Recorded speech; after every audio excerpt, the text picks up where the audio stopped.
Good afternoon, everyone. Hey, first I'd like to just talk for a minute about our role at Offer.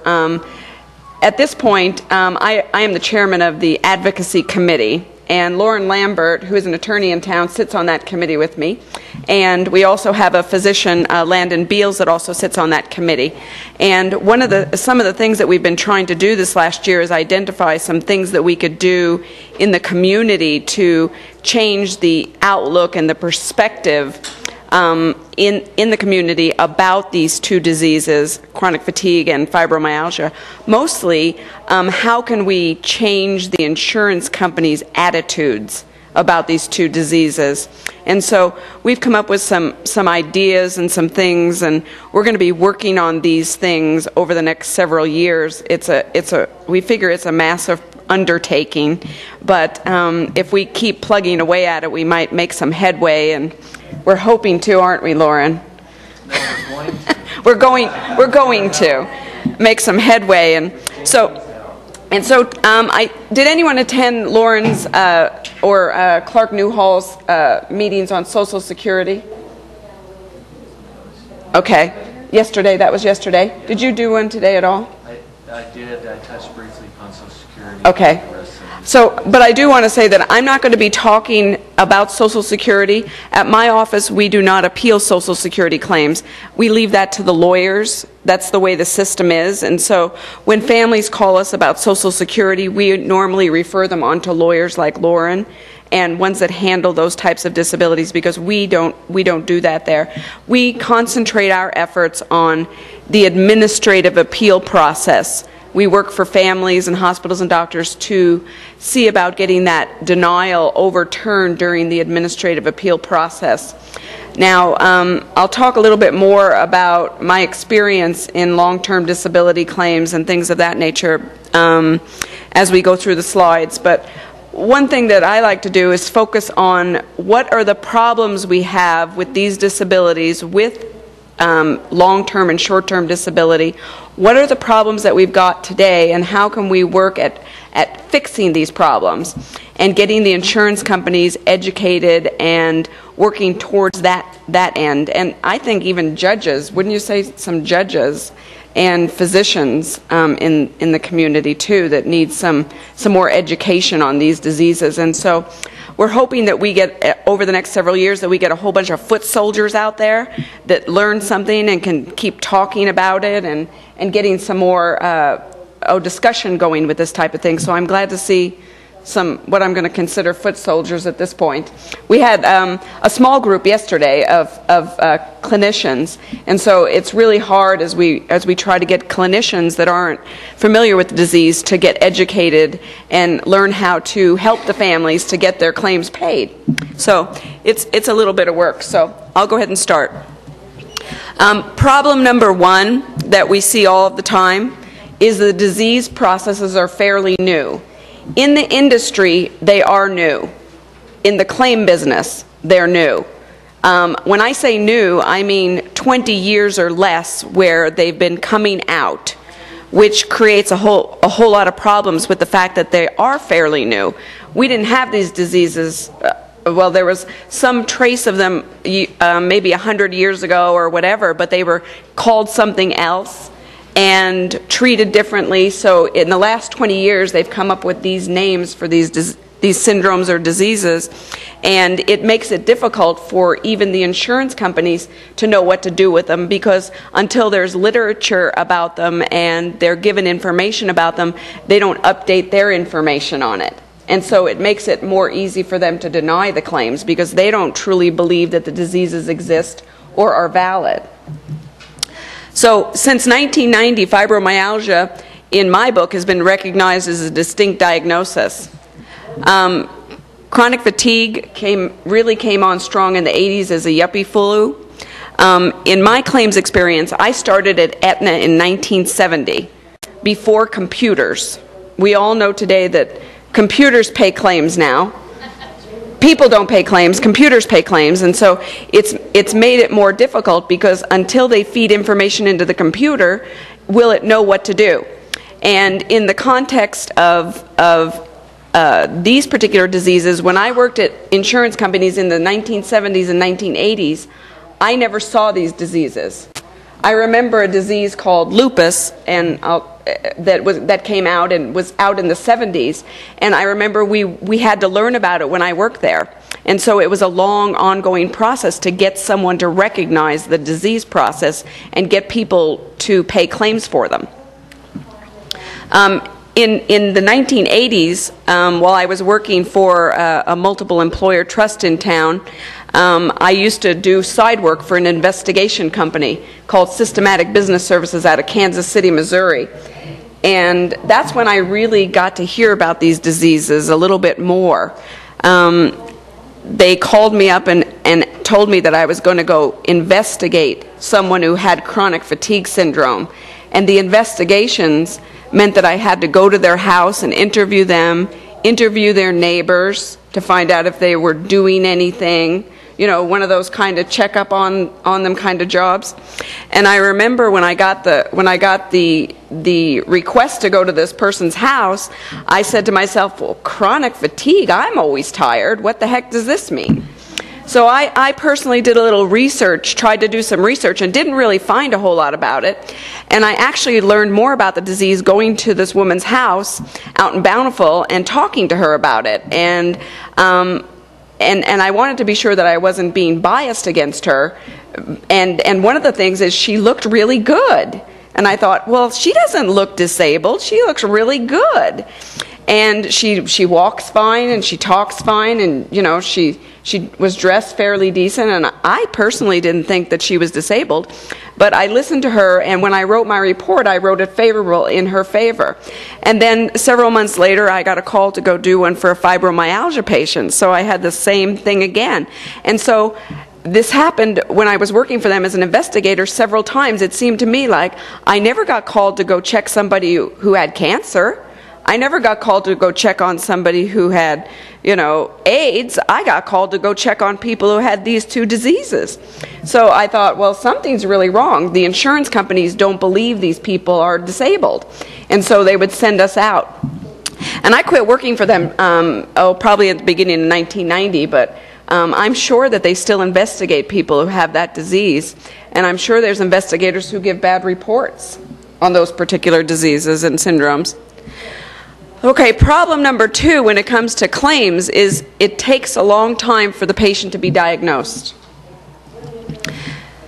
In my 20 years of paying claims, now I've been working in this business for 14 years, but in the 20 years when I was paying claims and 14 years of appealing claims, everything you would always do is you would request all of the patient's medical records to review the claim. That's what we do.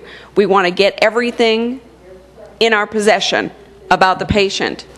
In every case where we requested medical records, I would have the families come in and say, give me a list of all the doctors you've seen in the last 2 years.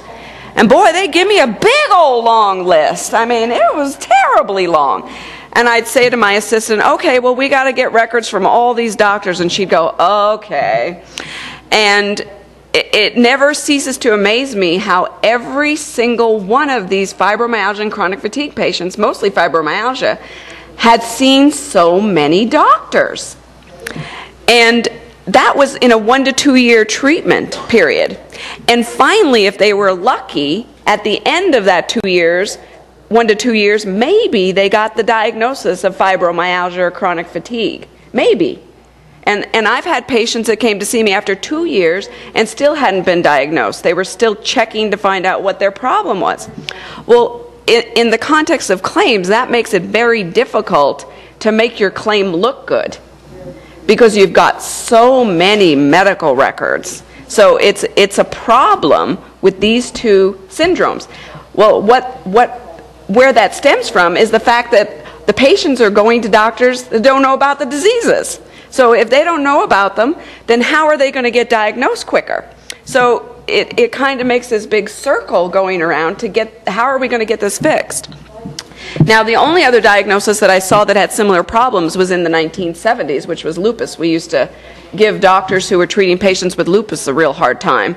And that disease came around and, you know, is pretty well known now, but it's taken a long time to get there. And I think the two we're dealing with is going to be the same way. It's just going to take education and some more time and experience with everyone.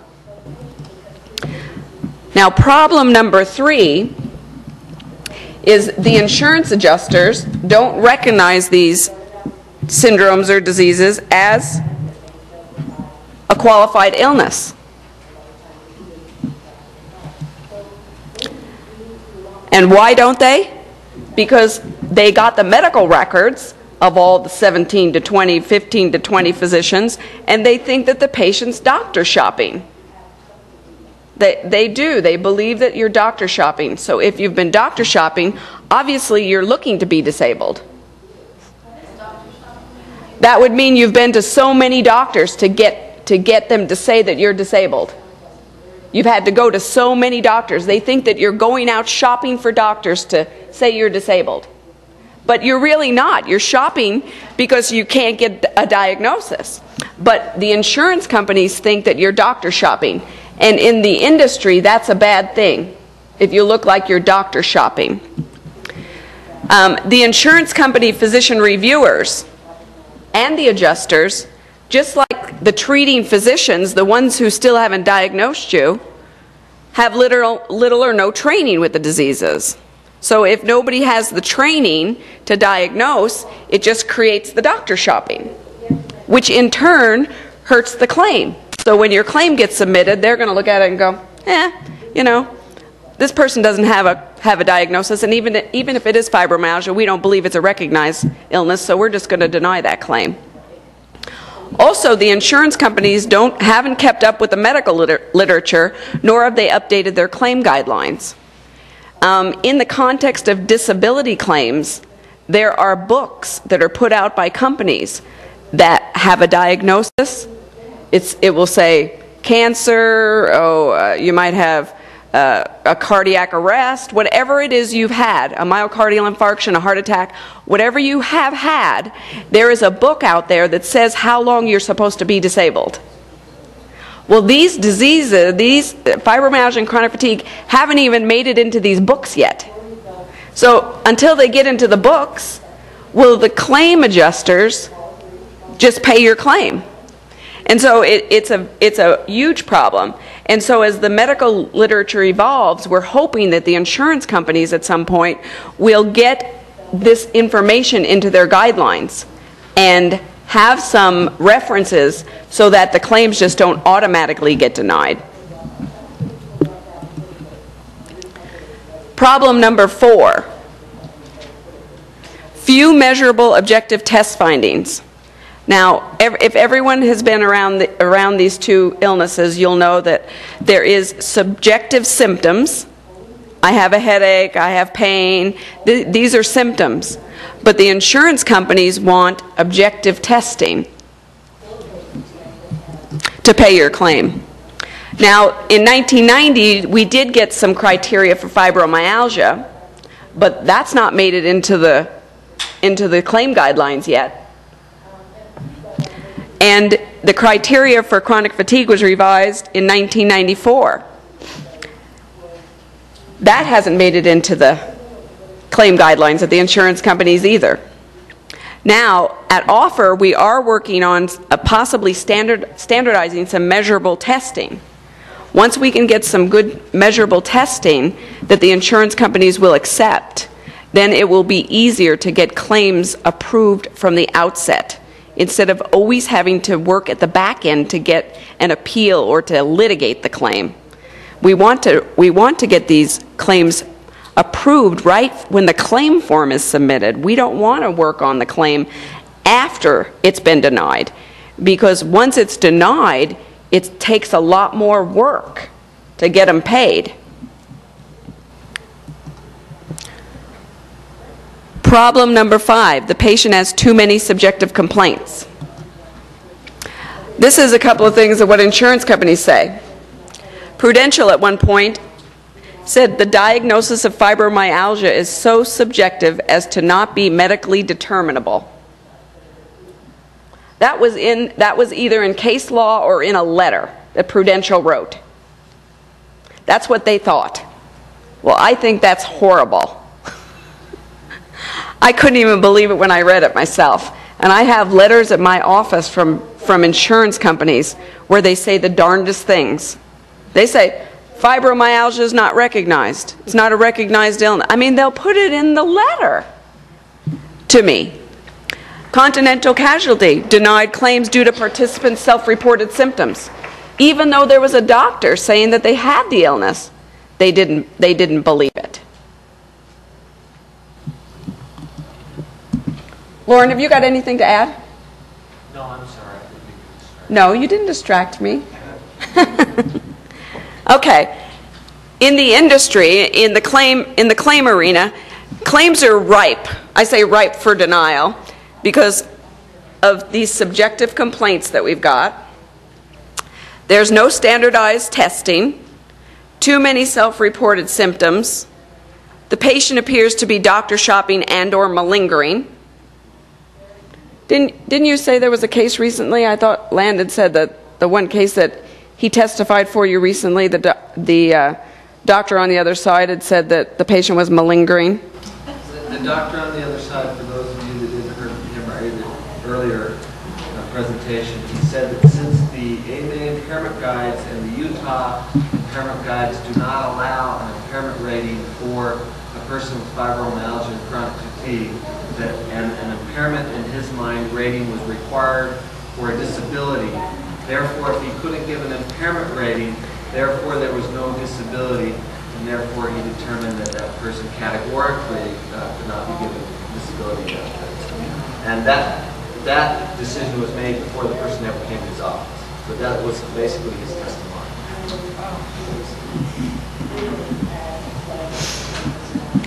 There is terrible confusion on how to report physical ailments and patient complaints on claim forms. I have a lot of families call me from back east, call me from all over the country. They get on my website and call, and they'll say, I have a disability. I'm going to be going on disability. So they get to somebody to get help before they file their claim.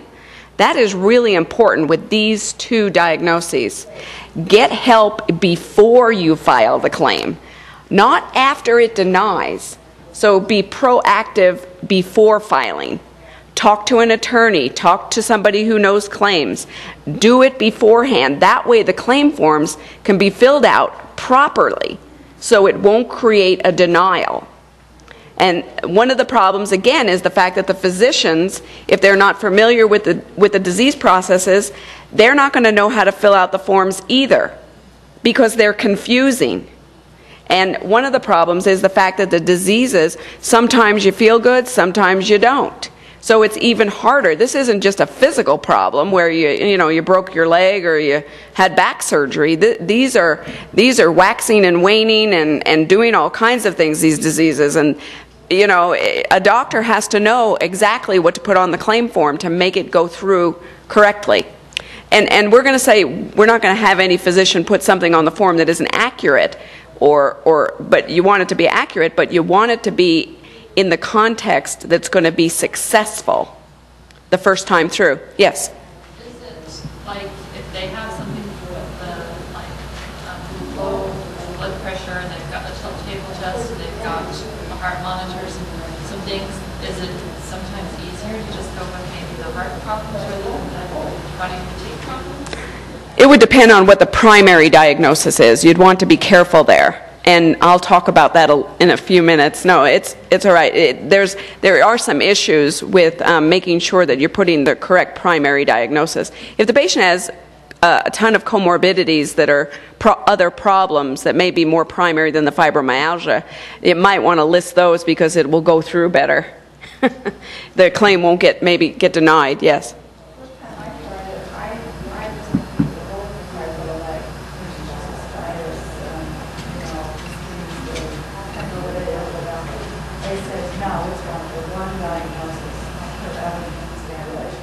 Well, I think you'd want to put other things down, but probably your insurance company is probably being picky about what they want to use. Remember, when you're thinking about the claim guidelines, because they want to get the primary diagnosis so that they can look at their claim guideline to see how long it says you can be off work. So they want to get that primary one to look in the book.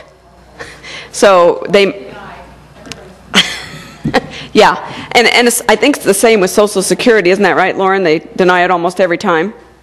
Well, we just say the first time there's a three-step process, and I don't know if you went through the whole process, but with any difficult diagnosis, you're going to have to go forward until you get a hearing in Social Security. I did all that.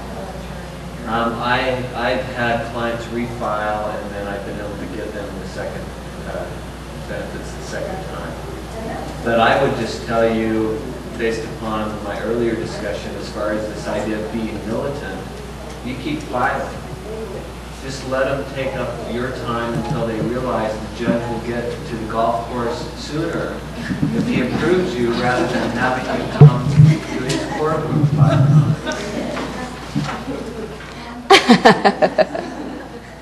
It works. That doesn't work in the winter, though. Maybe he's a skier. Then the judge gets home sooner to warm his feet by the fire. Hey, you just postpone your hearing until summer.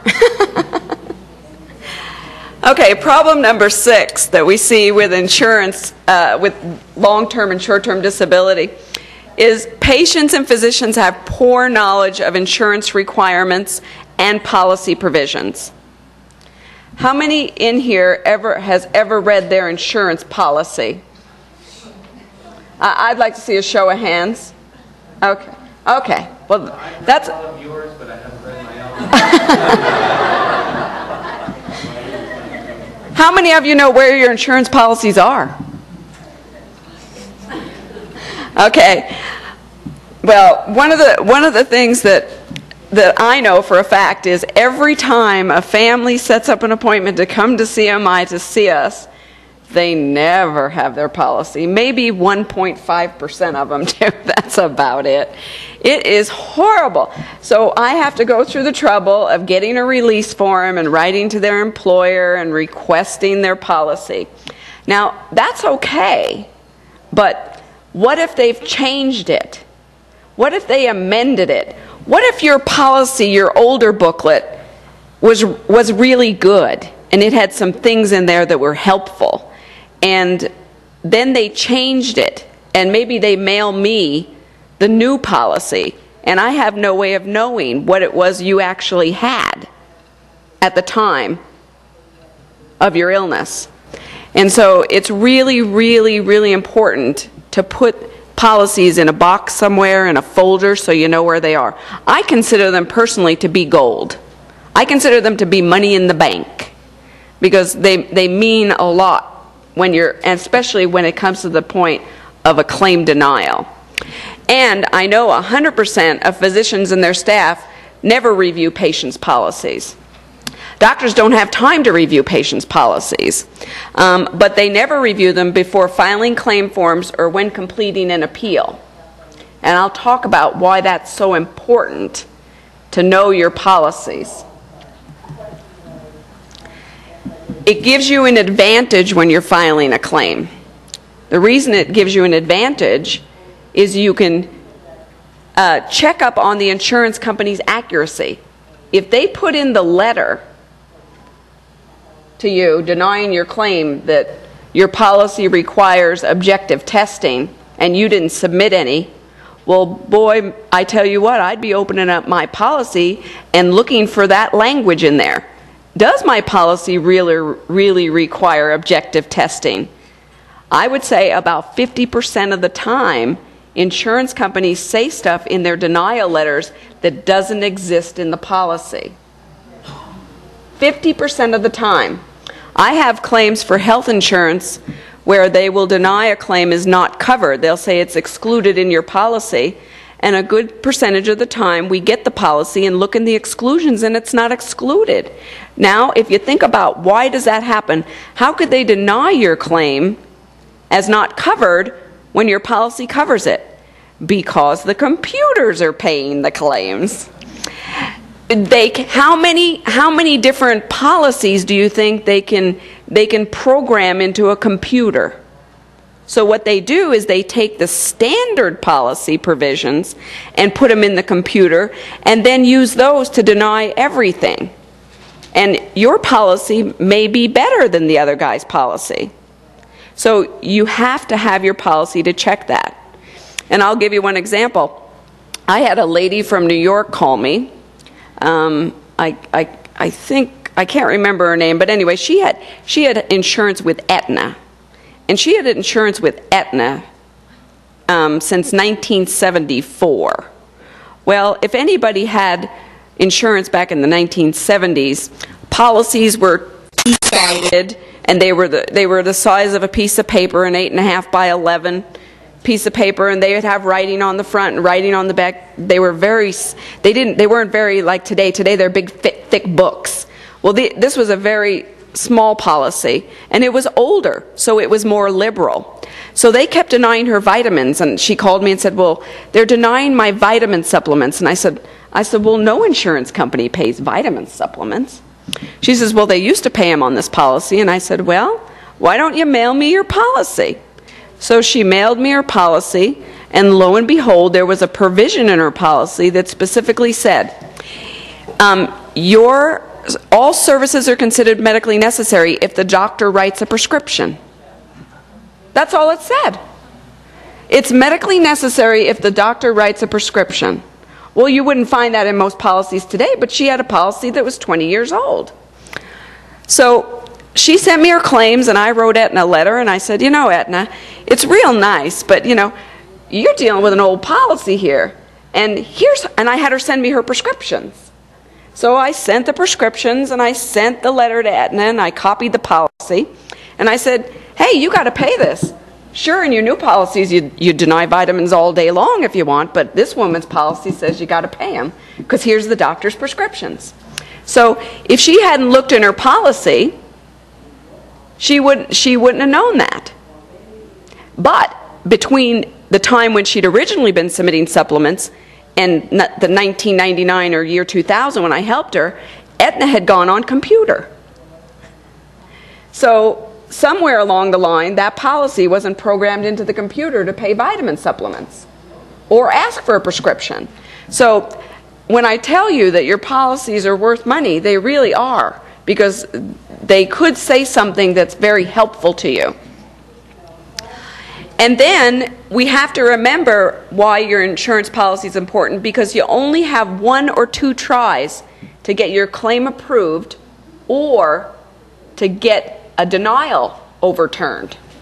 So and families do this all the time, they'll write an appeal letter on their own, they don't get any help, and they'll say, I'm really disabled, please pay my claim. And they mail that in as an appeal. That's terrible. They didn't look at their policy. They didn't check the insurance company's letter, denial letter. They didn't look at the claim forms to see if there was anything on the claim forms that was required. So if you've only got 1 or 2 tries, you better get it right the first time. Because once it denies, I always say to the family, well, we got a lot of backpedaling to do. You know, and if they've exhausted their administrative remedies, they're done with appeals, they can't appeal anymore, and they've messed up their claim, then Lauren, the lawyers in town and the attorneys in town have to try and figure out a way to litigate the claim when it's totally messed up. And it makes it very difficult. Why don't you comment on that, Lauren? Under ERISA, once the administrative process is over, and especially in this federal district and in the 10th district or circuit court, it's been determined that you're not allowed to introduce anything new into the record. So if you haven't already presented it to the insurance company, I can't present anything more to the judge. And the judge is just going to decide if a fairly intelligent monkey could have made this decision. And if a fairly intelligent monkey could have made the decision, then the judge will uphold that decision. So It's very difficult, and you need to get everything in the record during the administrative process that you can. As I've indicated, I would treat it as if that was your main litigation. That's when you had the right to present all of your evidence and information. We cannot even do discovery right now. The judges here at the federal court are not even allowing you to do discovery on the qualifications of the people that reviewed your case and made a determination on it. Okay, the other thing, it tells you, the policy tells you who the proper appealing party is. So when you open up your insurance policy, there will be a section. It might be in the general provisions, or it'll be a section that says how to appeal your claim. Some people appeal to the wrong entity, and if you appeal to the wrong entity, your claim may be kicked out. Because if you write a letter to your employer instead of to the insurance company, and 6 months goes by, then you've lost your right to appeal at all. So the policy is very important because it does tell you who the proper party is. Now, in ERISA plans, it's usually the claims administrator the first time, and then the second time, it's usually to the plan administrator, which is usually the employer who may have a committee or something like that. So you want to look at that policy and see what the appealing parties are. Now, a few years ago, under ERISA, the employers and the insurance companies were allowed to put in as many levels of appeal as they wanted. Now, has anyone ever appealed a health insurance claim? If it was a long time4 and I'll give you an example, Blue Cross Blue Shield of Utah had 4 levels of appeal. You had to first contact customer service, and then after you contacted customer service, then they would have you write the claims appeal committee. And then after you wrote the claims appeal committee and you got a denial, then they would have you write the executive committee. And then after you wrote the executive committee and you got a denial, then you had to write their general counsel. Well, if anyone knows just how long that process takes, by the time you gather up your evidence, you draft your letter and you send your appeal in, and then they respond in 30 to 60 days, and then you have to gather up and look at the second reason they denied it and figure out what to write back. Then you'd send that. Then it's another 30 to 60 days. So each one of these levels of appeal could take anywhere from, I'd say, 30 to 120 days. If they needed more time, they could write you and say, we need 120 days. We need more time. So we found ourselves with the ERISA plans taking a year to a year and a half just to get through the appeals process. Well, in 1998, I got invited to go speak before the Department of Labor on ERISA plans. They were going to redo the claim guidelines under ERISA. And so I hightailed it to Washington, D.C. with a couple of lawyers that I know, and we went off to Washington, D.C., and there was nobody there from the plaintiff side, from the insureds, from the patients, or from the only people there were insurance companies and self-funded insurance plans, and large employer groups were there to say, oh, you don't need to change the guidelines, Department of Labor. They're fine the way they are. So I get there and I'm just so scared, and there's a huge room, and you're up on a stage, you have to go sit at a table, and the 3 of us got up there and we had to present, and I was the only one from the family side who went to Washington, D.C. and said, we need to change this. It takes too long to appeal a claim. We can't go a year and a half. People are having to file bankruptcy. You know, it's just too cumbersome. So finally, just before Clinton went out of office, I think he signed it into law, and they changed it that mandatory or 2 appeals. That's all you can ever have now. So never let anyone tell you that you have more than 2 appeals, because they're going against ERISA. So that's a very important thing to know. 2 appeals, that's all they can have. And that should have changed in all the policies. Everyone had their policies redone. And there were some other changes that went along, but that was a very important change to me. And they used to only give you 60 days to appeal your claim. Now you have 180 days. I made a big, huge deal about that when I was there. I said, it takes too long. Lay people don't know how to appeal a claim. They don't know what documents to get. They don't know how to read their policy. If they're going to get help, they need more time. So I said 60 days is too short. So I wanted a year. But the Department of Labor put in 180 days, and I was thankful for that. Yes? Is it 180 days from the date on the letter? The date of the denial. They call it a notice of denial. In ERISA, that's a notice of denial. And they don't call us insureds in ERISA, they call them beneficiaries.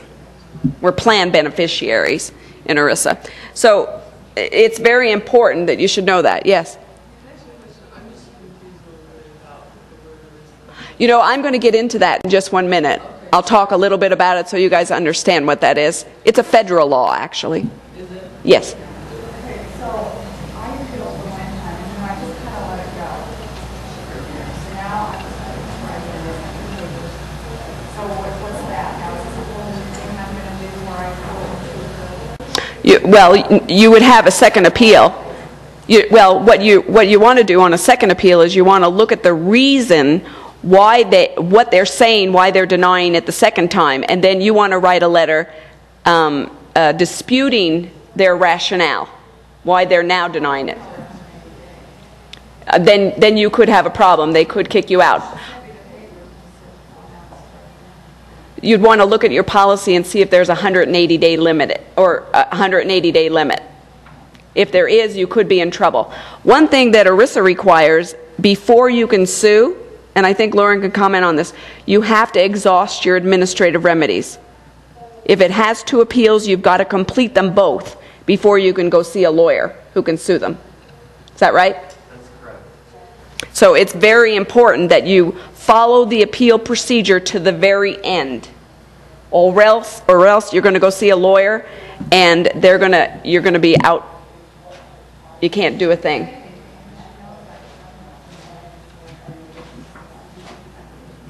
Sometimes I would send it anyway. Maybe they'll accept it. You know, I've done that. I wouldn't give up. But if they write you back and say, sorry, you didn't appeal timely, you could have a real problem. Okay, the other thing is you learn definitions. Definitions are very important. If they say something in a letter, they use a term or some language that you don't understand, you want to go to your policy and see if the policy defines the term. Every policy has a definition section.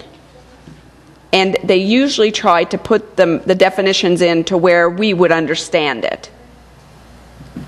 Mary, let me comment on one recent case I had.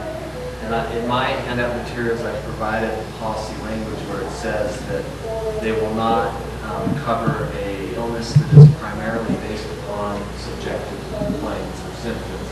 However, in a recent case where you go to how they define that, and the insurance company in this case ignored their own definition. Their own definition said that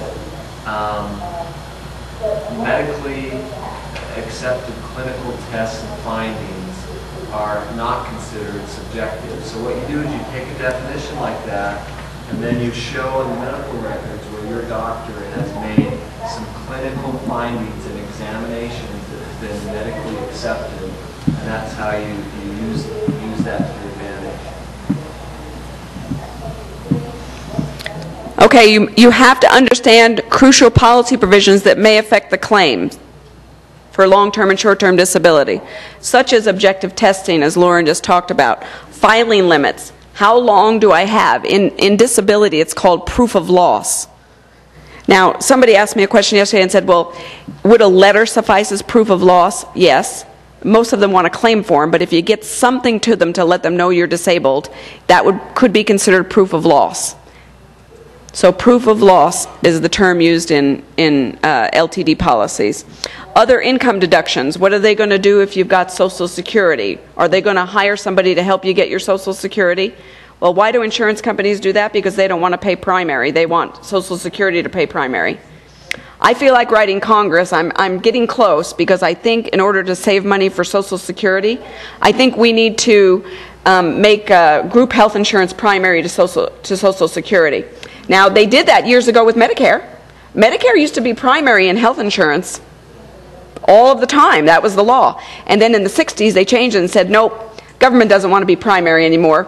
And so I think they should do that with Social Security. I think it would save it so there's going to be some left for me when I turn 65.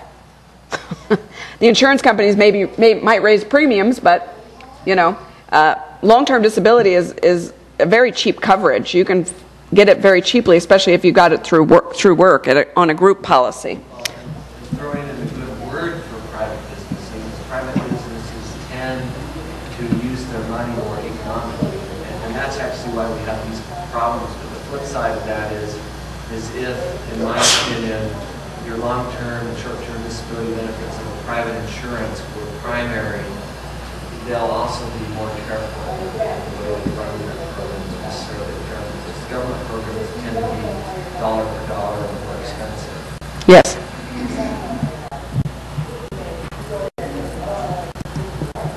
Problem number 7.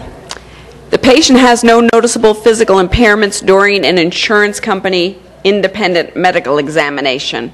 Remember I talked when I went to that house and visited that woman? She had no noticeable impairments. I thought she looked fine.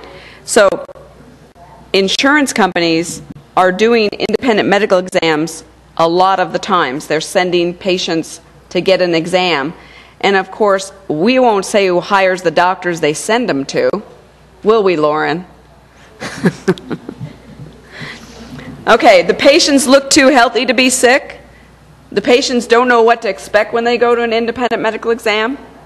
They have no idea that they're being set up to get their claim denied. In many cases, they think, oh, well, the insurance company just wants me to go see a doctor. Okay, I will. But then you go pour your heart out to the doctor and tell him all about your chronic disease, and he's just looking at you like, yeah, well, as soon as I can deny this claim, as soon as she leaves the office, I'm going to check no on that box.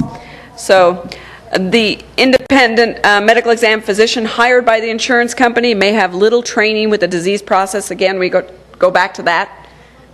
And they're trained to just say no. Yes? How many times do insurance companies hire detectives to follow the patient or the one making the claim? Quite often. My wife was followed for 2 weeks. Yeah, quite often they do. And workers' comp is famous for that, I believe. They even had commercials showing that they were filming people. So there are those carriers who do that, especially if they want to get out of a claim. You know, they think they just have to have some video, and oh boy, you'd be in trouble, and you know, then you wouldn't fight it. See, they're going to think, oh boy, I've caught him red-handed. So, but again, that's because they don't know this disease. Does Social Security do that as well? I do not know that. Social Security, they do have investigators, but they're very selective on the cases that they'll assign an investigator to and send somebody out to surveil. Yes? I just have concerns about the insurance company sending us to a certain physician. They're talking about, we already have all of these tests that do something, and they're sending us to a physician who we know is going to, he's paid to deny. It seems like there should be some legislation against something like that. I believe that if I was on disability and I didn't know anything and I got a letter from my insurance company telling me they were going to send me to an IME, I'd go see somebody like Lauren. I would not hesitate for a moment to go see an attorney at that point, because they're setting you up to fail at that point. Can I comment on Sure. what you said? It is probably unrealistic to think you could get some legislation where they couldn't send you to one, but what is very realistic is legislation that requires the insurance company to give your treating physician what I call presumptive weight. That is very doable, and I think our legislatures would be very amenable or agreeable to that kind of change in the law. But I think it would be very hard to take away from insurance companies the right to have whomever they want review your case. And then the other way to fight independent medical examinations is I tell clients when they can, they resist this, and some judges even let them resist this because, like Mary has done, you have somebody come with you, you try to record it, you take notes, you cooperate, you're pleasant and all that, but you just need to keep track of exactly what happens during the exam, and when possible, I try to have people record it. Yes, did you have a question? It's very rare that you'll be able to do that. If you can do it, or try to take somebody with you. Yes. I was just going to say that not all reports have to have people. Because guess what? I finally got a check from you. Yay! Well, I actually did go to, I had a woman who had fibromyalgia. She came to my office, and she had public employees health plan. Not the best insurance with fibromyalgia. That group does not believe in that disease. They did, not at all. I think the one you just did was PEHP. We're doing it. Yeah, you're in the middle of it. But I have never seen them approve one. In the last couple of years, everyone who's come to see me almost has had public employees health plan. Well, what does that tell me? That they don't believe in this illness, and they don't believe you're disabled if you have this illness. So it's very frustrating, and so because I see so many claims, it's easy for me to see a pattern with one company and what's happening. So the same thing, I had a woman come to see me who'd had Prudential or Unum, and then she was on disability with fibromyalgia for 15 years. They paid her checks. And then the employer switched from Unum or Prudential over to MetLife. Within the month after MetLife took over as the claims administrator, the woman got a letter denying her claim. After 15 years of getting checks. I mean, she came to see me and I just went, oh, brother. You know, and I think we're still fighting that one, but I just couldn't believe it. I'm like, so if an insurance company is going to save money, you know, that's a good way to do it. Switch administrators and save money. Yes? I was going to say that exact thing was happening to me. Oh, dear. To me, that exactly, that MetLife place needs to just Yep. went right. I think they went out and took a whole bunch of business away from another company and promised to create some savings for some large employers. So We keep writing the letter they ask us for. yeah, But it's just like they're making phone calls. I think you probably want to see a lawyer at that point and see if you can get them to stop what they're doing. It's just very difficult once you get the denial. They didn't deny it. They're just still checking and checking. They're saying they need more information. It just, I mean, every week they come up with something else. Yeah, sure, and they will. And as long as you're giving it to them, you might be successful. But if it begins to feel to you like they're going to deny it, because you can feel, you know, I can almost feel a denial coming up. You know, it's coming. I can feel it. It's just when's it gonna get there? Yeah, it's like yes. If you're in education, public education, we have to have on site. I work for one district, and we have educators, which has been really good with long-term disability for me for fibromyalgia, and now they've switched to PHP. And they may just do that for a year, but in the meantime, holy moly. Right. You know, or PHP was my secondary, and now it's the primary, I think so. Well, you just have two great insurance companies. I'm going to tell you that right now. Those are both real sweetheart of insurance companies. Should we be trying for? You know, a lot of people say that to me. Who's the best? And you know, they all have their problems. It's the luck of the draw. The best is a private policy that most of you cannot afford. Yeah. And you can't get one after you're disabled. The next best thing is to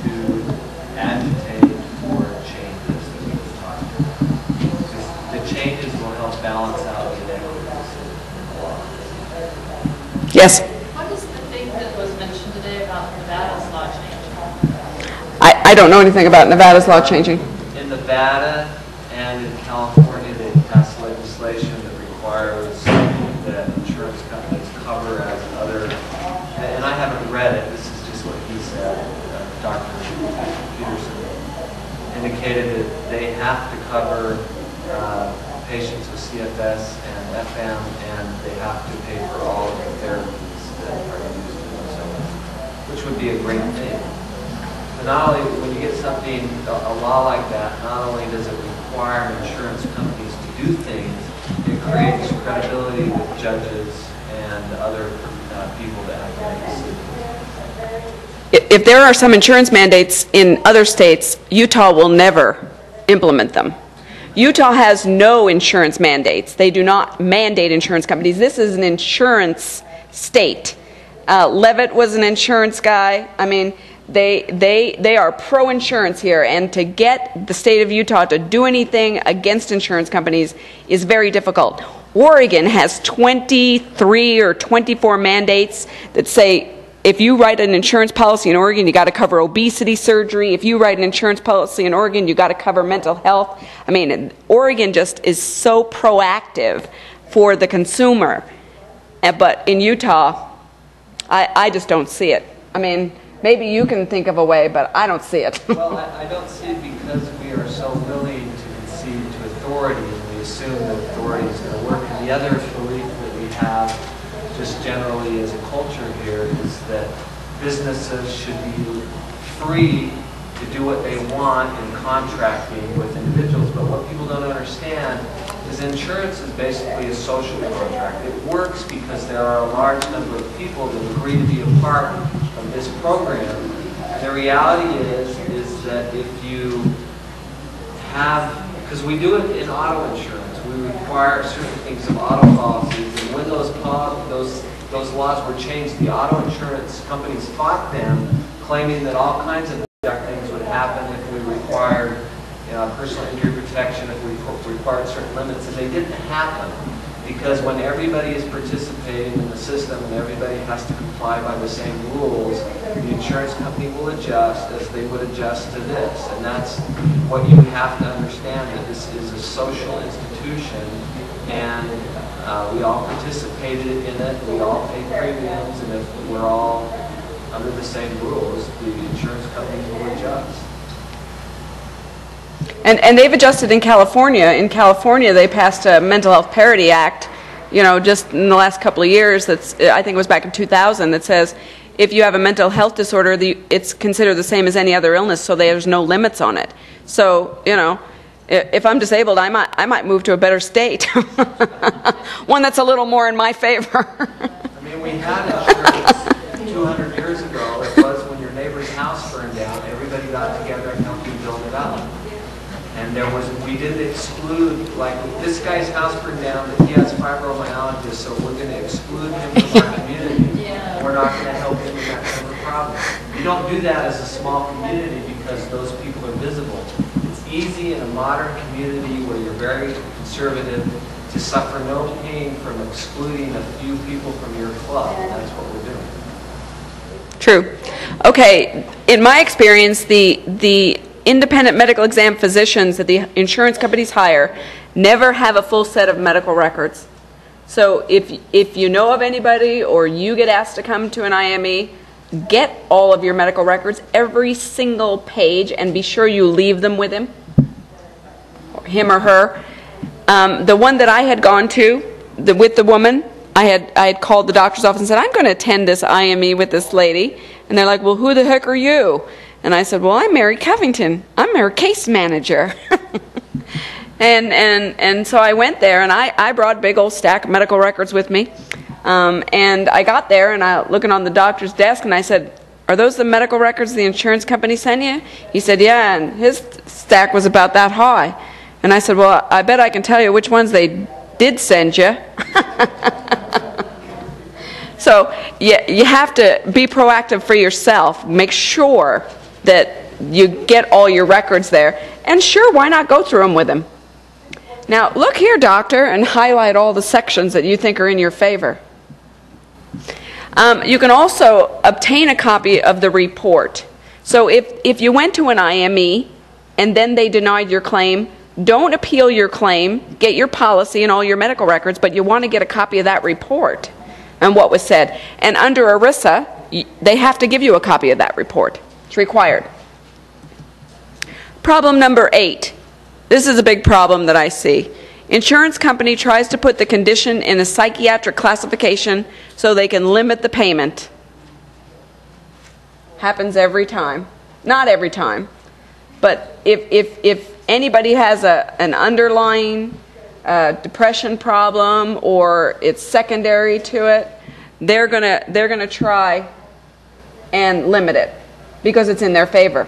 They're going to try and make your psychiatric diagnosis primary. That's what they're going to do. Because then they can limit it to 24 months. So I say be concerned if the insurance company sets up an IME with any of those 3, or if they initially approve your claim with a psychiatric diagnosis that may be made or mentioned during one of the numerous undiagnosed visits found in your records. So they will latch onto that, and they will use that to deny your claim. And it's happened. And you want to go into your policy and make sure that that limitation exists. The first thing I do if I've got fibromyalgia is I will look at the policy to see if this limit exists. And I actually did have a woman, their policy said, if you accept the check, your first check, and you cash it, and they've used that diagnosis, psychiatric diagnosis, you can't appeal it. Said that in the policy. So this woman had gone in and wasn't thinking about it, didn't even read the letter when they wrote her to tell her they were going to pay her claim. She just read, we're going to pay your claim. She didn't read further down that said, we're paying your claim as a psychiatric diagnosis. She forgot to read that far. And she didn't know her policy said that. Not after she cashed the check. So you don't want to ever fall into that trap. Okay? Now I'm going to go quickly through this. The general definition of disability in policies is the inability to perform one's occupation or other daily activities. That's the definition of disability in most policies.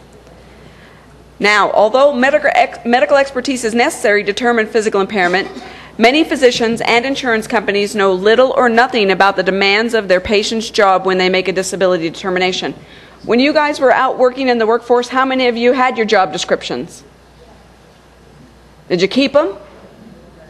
That's very important because to have an impairment, you have to prove you couldn't do your job.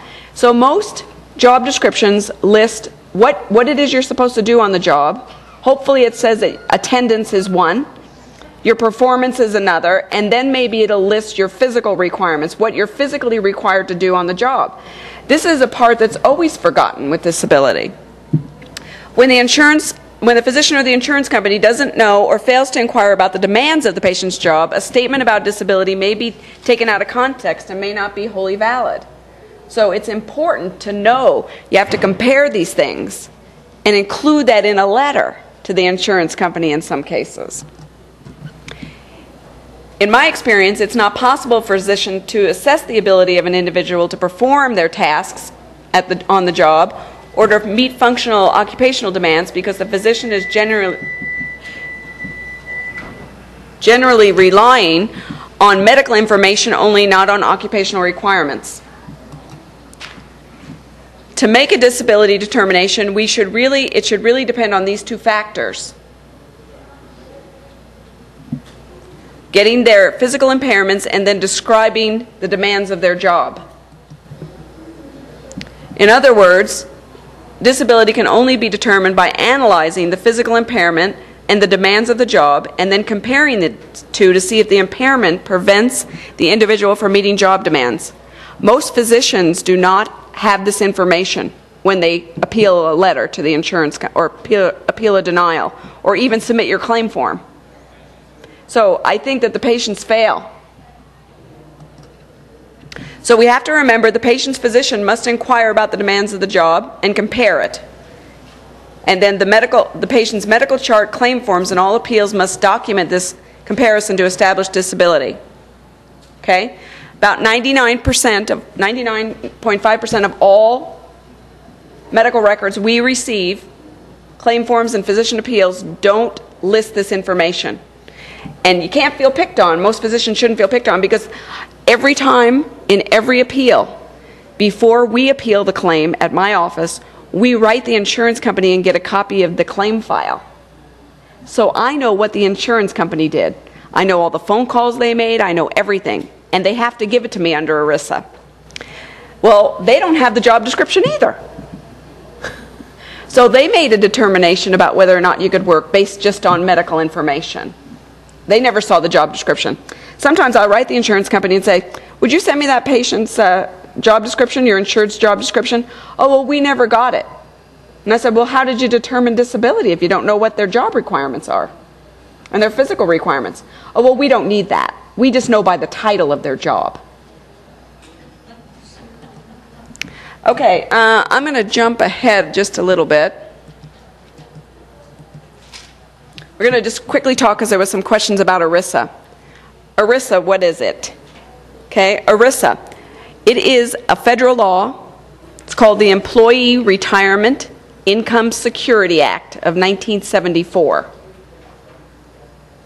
So I had just barely started at Aetna in 1970. I probably had just started processing claims in about 1974. I started out as a claims clerk and whatever when I first started there. But ERISA came out, and when it was originally written, it was supposed to protect pension benefits, retirement benefits. That's what it was really supposedly written to do. But when they wrote the law, they called the retirement plans an employee welfare benefit plan, an employee benefit plan. Well, sometime between 1974 when it was written, and Aetna told us, they said, don't worry about this law. It's not going to affect you at all. It's pension. So I didn't study it. I didn't care about it. I didn't think it pertained. So somewhere between 1974 and about the mid-1980s, there were some court cases that came down.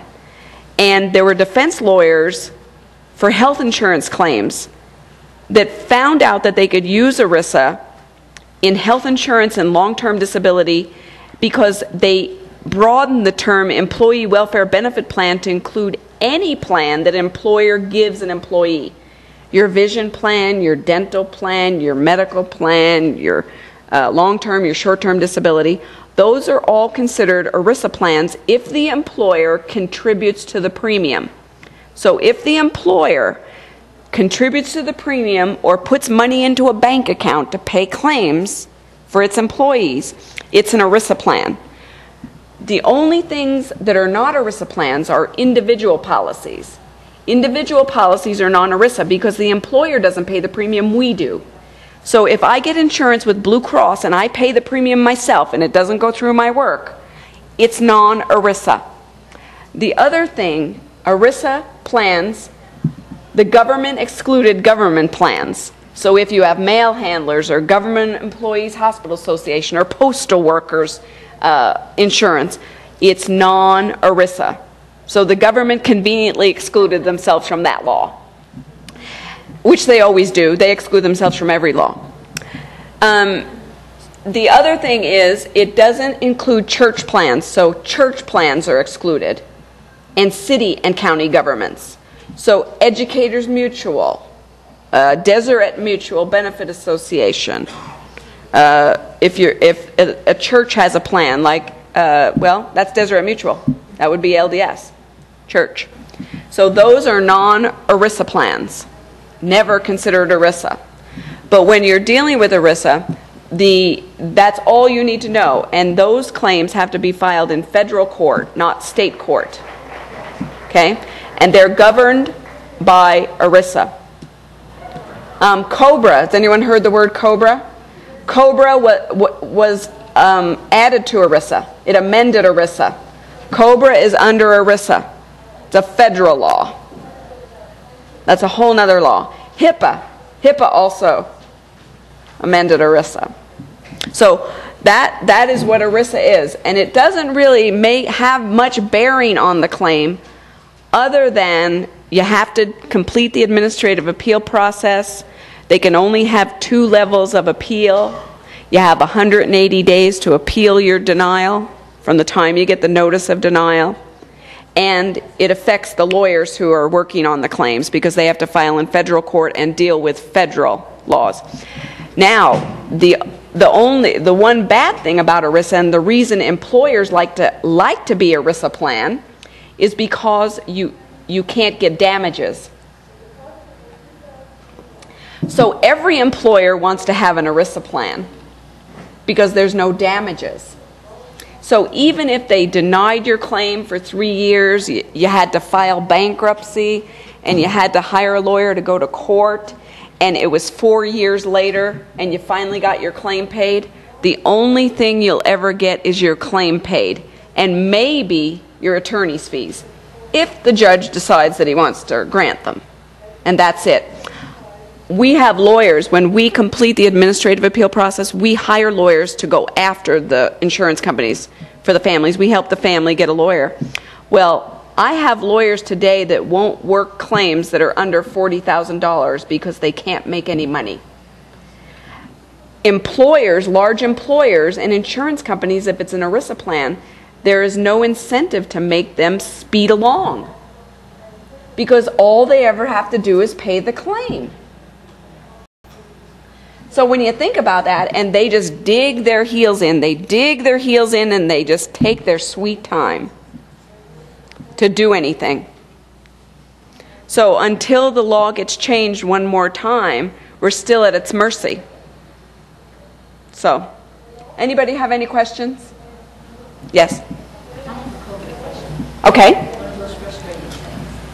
I've been on long-term disability for a year and a half, and my COBRA ran out at the end of April of this year. Okay. I was told, however, when I went on disability, I have a letter from my company that stated if I went out because of disability, and because if there was no break in disability, that my benefit would be extended under COBRA for an additional year instead of the 18 months. So when I got close to running out of COBRA, I had my insurance company, Fidelity, which is the ERISA plan, send a letter to my manager of my plan that I had been under disability. I got a letter back, or then I got a call back, and they said I had to have the Social Security determination letter in order to extend my COBRA. That is correct. However, I said, well, I am now in the appeal process. If I win that appeal, will you reinstate COBRA? And she said, no. The only way you get COBRA extended under disability is if you meet the Social Security definition and you get the determination in 18 months. It takes me a year to appeal. Yes, it is a frustrating thing. When they add, it's actually 11 months. If you are disabled, COBRA usually extends 18 months. If you're disabled at the time you apply for COBRA, you're allowed to extend it 11 months for disability, which makes it to 29 months. I think they did that mostly because people were going to be waiting to get on Medicare, so they added that on so people could then get on Medicare. And they would have coverage until that period of time. So what they did when they wrote the law, which is this, I said, well, when I saw it, I said, this isn't going to help anybody. Because the law says that you have to have the Social Security determination within 60 days of going on COBRA. It will never happen. Now, if somebody has cancer, maybe it'll happen like that, but not for your diseases. Yeah, you'll usually get it right away. But you could go on, it's a stupid deal, and somebody has to get them to amend it. And that's going to take some doing. But they think they're helping somebody, but they're not helping anybody. No. Nope. No, but you could check to see if there is a conversion. And the other thing is, okay, well, you could check to see if there is in your policy an extension of benefits provision. When they put COBRA into force, and if I could just go back a little bit, and if I'm keeping anybody, sorry, but years ago, before COBRA was mandatory, every policy used to have what they call an extension of benefits provision that said that if you became disabled during the time your coverage was in force, that they would extend your coverage, sometimes no premium, for a year or even till you're age 65. So another reason to look in your policy now, they left that in, but when they made COBRA mandatory for all employers who have more than 20 employees back in 1986, employers kind of got bent out of shape and said, well, if they're going to mandate us to do that, then we're going to take that extension of benefits provision out. Now I see extension of benefit provisions in about 30 to 35% of most policies still have them in there. So there'll be a conversion, a continuation, a state continuation policy coverage, and COBRA, and an extension of benefits, possibly. So you want to look for that extension. Yeah, and so there was some confusion over which would come first. Would you go on COBRA and then do the extension, or would you do the extension and then go on COBRA? So, But if you went on COBRA, you have to, the extension? I mean, once you go on COBRA, you're no longer an employee of the company. So No, you have to be treated the same as any similarly situated employee. on COBRA, Yep, you're considered to still be an employee. What if you haven't received anything? COBRA? They haven't sent you anything No, that you're eligible for COBRA? no, I am on COBRA. And I've been on COBRA for like 3 months, 4 months. Okay. But I have not received a single sheet of paper. Now I'm going to file some claims. For your health insurance?